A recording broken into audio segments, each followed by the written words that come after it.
quel serait votre soupir de soulagement si on vous disait, j'étais pour vous lancer de la fenêtre du 20e étage, mais là, je vais juste vous lancer de la fenêtre du 10e étage. OK? Ça fait mal pareil.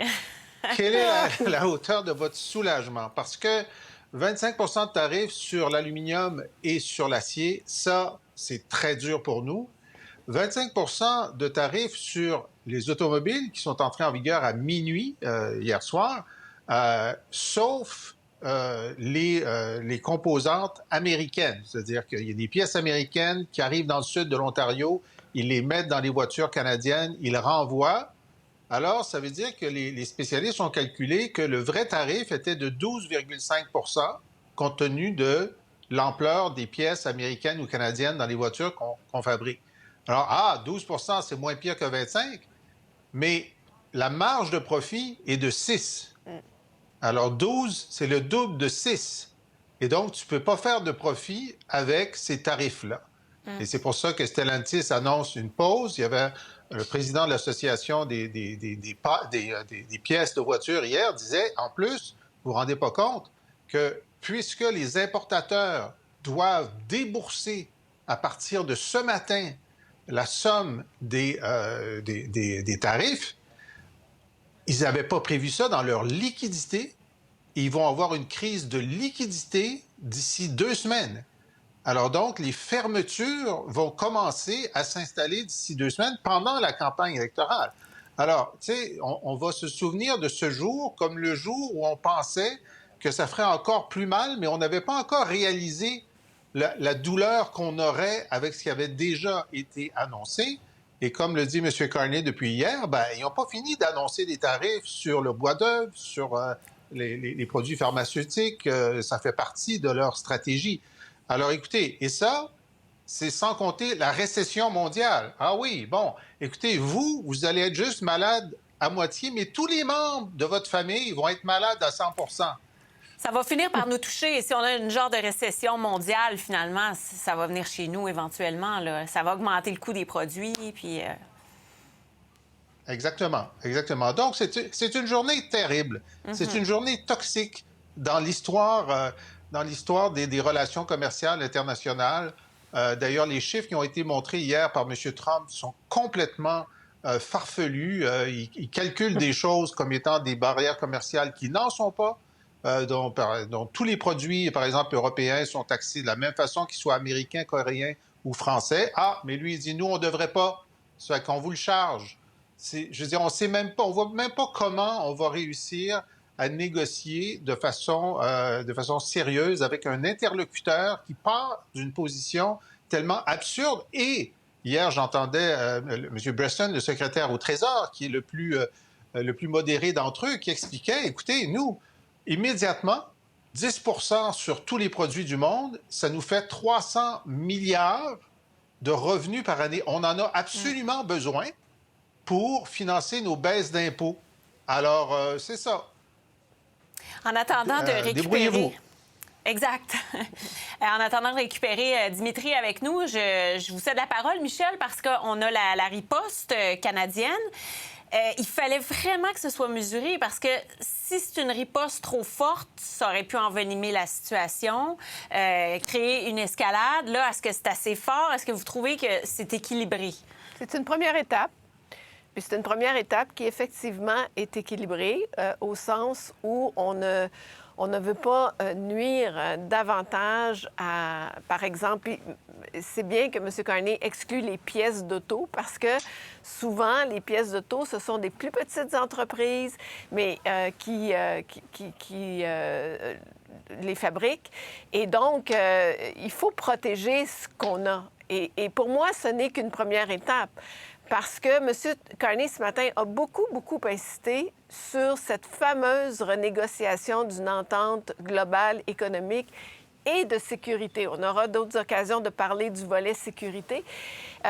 Il met beaucoup d'espoir à l'intérieur de ça, mais il sait très bien qu'il ne doit pas vraiment, au moment où on se parle, encourager M. Trump à être plus fâché qu'il ne l'est. Donc, ça. il préserve le climat, l'atmosphère jusqu'au moment où on va négocier ça. Et à mon avis, c'est probablement pas complètement clair non plus exactement ce qu'on va négocier.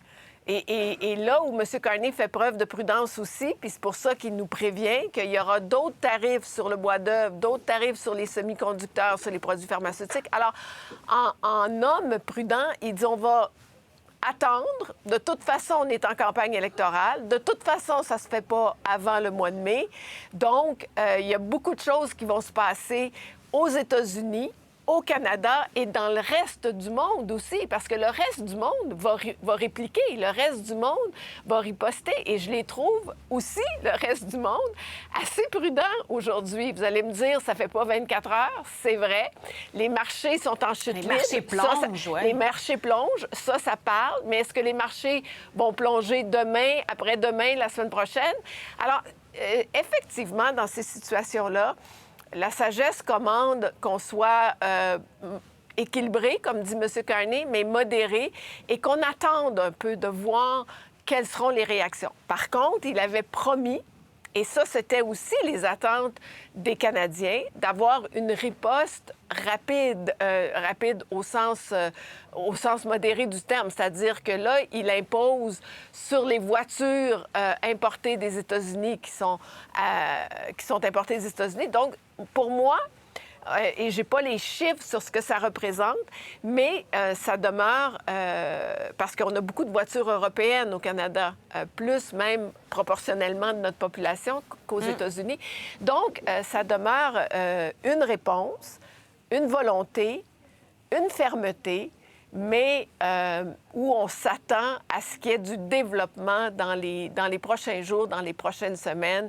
Et si on pense que M. Carney ne remettra pas son veston de premier ministre d'ici le 28 avril, ça m'étonnerait qu'il ne le remette pas. Moi, je pense qu'il y aura des effets de surprise encore et qu'il devra remettre son veston de premier ministre d'ici la fin de la campagne. En tout cas, lui semble penser que sa relation avec Donald Trump, qui est peut-être plus modérée, en tout cas elle est meilleure que celle avec Justin Trudeau, ça peut peut-être avoir eu un impact, là. Vous allez voir dans l'extrait qu'on vous présente. L'appel avec M. le Président, nous avons fait de progrès.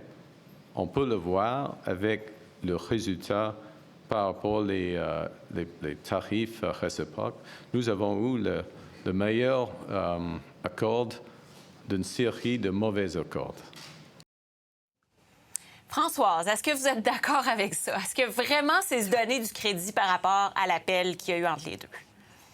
Bien, ce que j'ai aimé de son discours, premièrement, c'est que non, il ne s'est pas donné de crédit. C'était une question qui lui a été posée, une excellente question d'ailleurs par Laurence de Radio-Canada, Laurence Martin, à savoir si, dans le fond, ça n'avait pas eu d'impact son appel. C'était un peu la réponse qu'on cherchait du côté de la question. Et il était quand même pas pour dire non, mon appel n'a rien eu à voir avec quoi que ce soit, mais j'ai trouvé sa réponse assez tempérée. Puis je veux pas revenir sur la théorie de Jean-François qui est tout à fait exacte du 25e étage plutôt que le 10e étage, là, de faire cette chute. Parce que, dans le fond, il n'y a aucun chef de gouvernement présentement qui, même en se comparant, se console ce matin. Alors, je le disais hier, c'était un gros show. Son tableau bizarre et l'impact que ça avait sur la planète, et c'est vraiment un impact planétaire. Imaginez la puissance qu'une personne doit ressentir quand elle vit ce moment-là.